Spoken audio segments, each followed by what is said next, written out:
Hey guys, I think I wanted to take a few minutes to read the section of the textbook that I posted for you guys, just as another resource for you. So feel free to pull up your PDF and follow along with me. The first thing I want to highlight here is the title of the section. This is Chapter 2, Section 2. We're looking at where and when. So we're talking about position and motion and coordinate systems here. I want to read through our objectives real quickly. So our first objective is to define coordinate systems for motion problems. We're going to recognize that chosen coordinate systems affects the sign of object positions. We're going to define displacement. We're going to determine a time interval. We're going to use a motion diagram to answer questions about an object's position or displacement. Here's some vocabulary to pay attention to as we read through.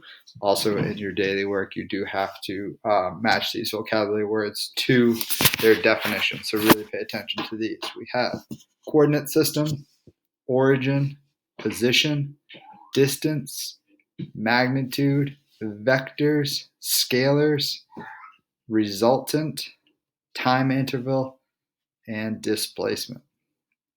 All right, here we go. Starting from the top. Would it be possible to take measurements of distance and time from a motion diagram, such as the motion diagram of the runner?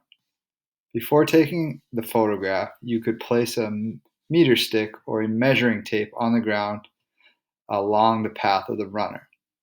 The measuring tape would tell you where the runner was in each image.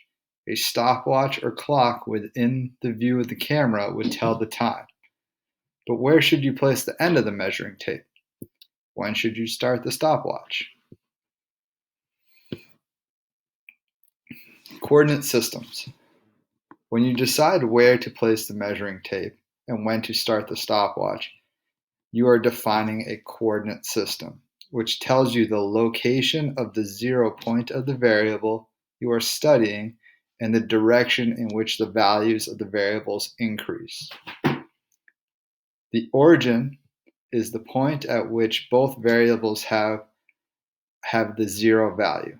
In the example of the runner, the origin represented by the 0 end of the measuring tape could be placed at 6 meters to the left of the trees. The motion is in the straight line, thus your measuring tape should lie along a straight line. The straight line is in axis of the coordinate system. You probably would place the tape so that the meter scale increases to the right of 0. By putting it in the opposite direction is equally correct. In figure 2.6a, the origin of the coordinate system lies on the left. You can indicate how far the runner is from the origin at a particular time. On this simplified motion diagram, by drawing the arrow from the origin point representing the runner showed in figure 2.6b.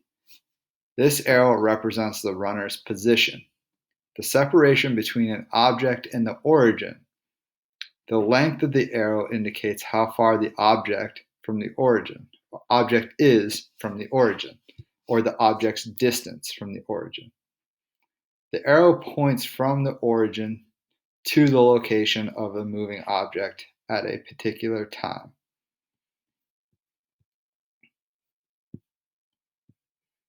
Is there such a thing as a negative position?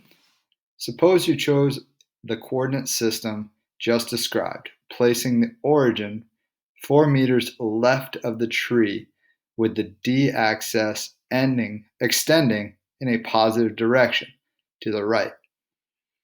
A position 9 meters to the left of the tree, 5 meters left of the origin, would be a negative position, as shown in figure 2-7. In the same way, you could discuss a time before a stopwatch is started. Vectors and scalars. Quantities that have both sides, also called magnitude, and direction are called vectors. They can be represented by arrows. Quantities that are just numbers without any directions, such as distance, time, or temperature, are called scalars. This textbook will use bold-faced letters to represent vector quantities and regular letters to represent scalars. You already know how to add scalars. For example, 0.6 plus 0.2 equals 0.8. How do you add vectors? Think about how you would solve the following problem. Your aunt asks you to get her some cold medicine at the store nearby. You walk 0.5 kilometers east from your house to the store, buy the cold medicine, and then walk another 0.2 kilometers east to your aunt's house. How far from the origin are you at the end of your trip? The answer, of course, is 0.5 kilometers east plus 0.2 kilometers east equals 0.7 kilometers east. You also could solve this problem graphically by using the following method. And note this picture here. Using a ruler, measure and draw each vector. The length of the vector should be proportional to the magnitude of the quantity by being represented.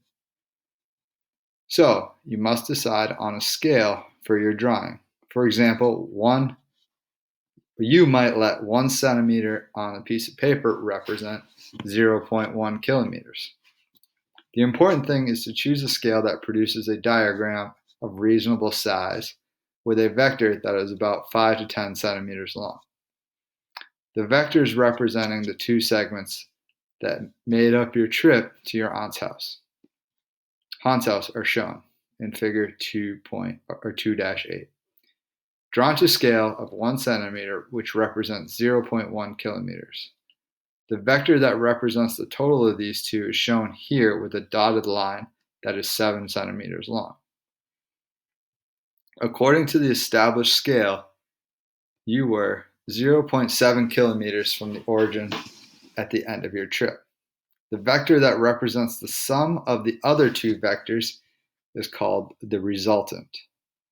The resultant always points from the tail of the first vector to the tip of the last vector.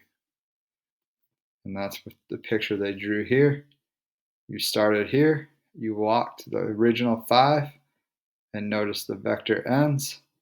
There is another vector here that is 2 centimeters from the store to their aunt's house for a total of 2 vectors that equal 7 centimeters.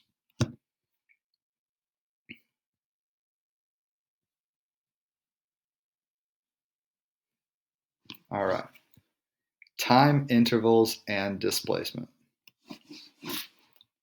When analyzing the runner's motion, you might want to know how long it took the runner to travel from the tree to the lamppost. This value is obtained by finding the difference in the stopwatch readings at the positions. Assign symbol TI to the time when the runner was at the tree. And the symbol TF to the line when the runner was at the lamppost. The difference between the two times is called a time interval. A common symbol for a time interval is delta t, where the Greek letter delta, or this triangle, is used to represent a change in a quantity. The time interval is defined mathematically as shown. So a time interval is delta t, or change in time, is equal to TF minus TI, or start time, finish time. I is for initial, as in the beginning, F for finish, or the end, or final.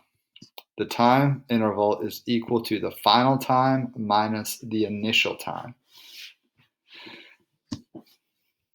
Although I and F are used to represent the initial and final times, They can be the initial and final times of any time interval you choose.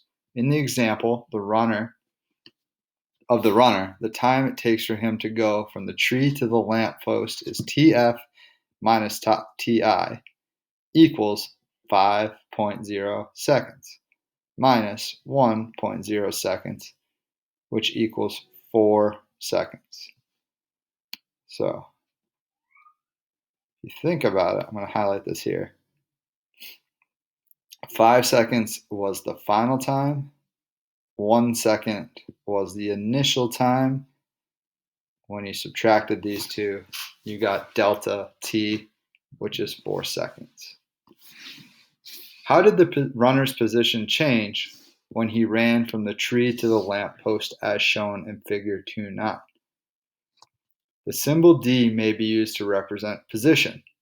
In common speech, a position refers to place.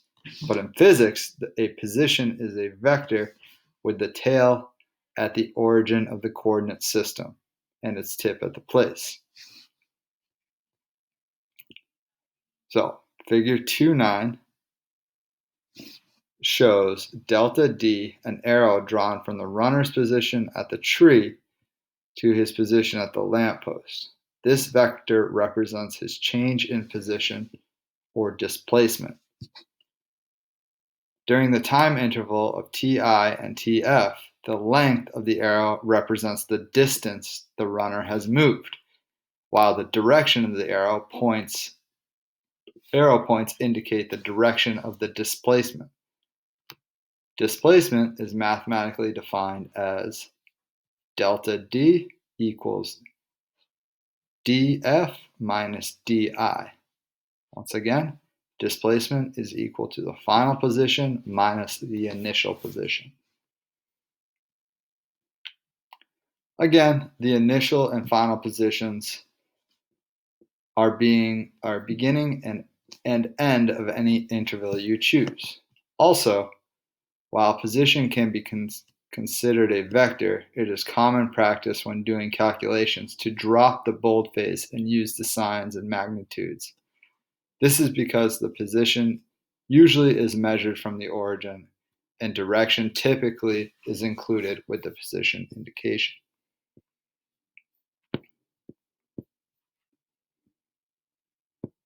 How do you subtract vectors?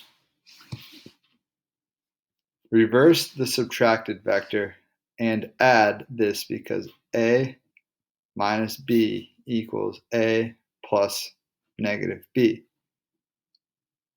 Figure 210A shows two vectors, which is up here.